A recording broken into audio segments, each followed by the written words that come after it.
Eski газеттердә халык язмышы, ил тарихы. Бөек Ватан һугышы елдарында 112-нче башкорт атлы кавалерияһының Кызыл атлылар дип аталган үз газеты булдырыла. Унда утлы фронт хәбәрләре, коммунистлар партиясе сакырулары, яугирләрнең уңыштары, уларның нисек аттарды тәрбияләүләре һәм әлбиттә тылдан хәбәрләр языла. Уларның берәһендә Илеш районы Өстәү колхозынан Латыпов исемле ир-егет агаһы Исмәгыйль Кабировты эзләй. Өфө калаһы тимер юл училищеһеннән комсомолка Галина Мустафина билдәһез баяцка арнап хат яза.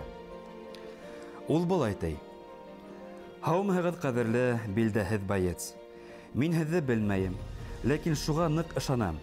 Һезнең исемегез нисек кенә булмаһын, кайда гына һугышмагыз, һез миңа якынһыз һәм танышыгыз.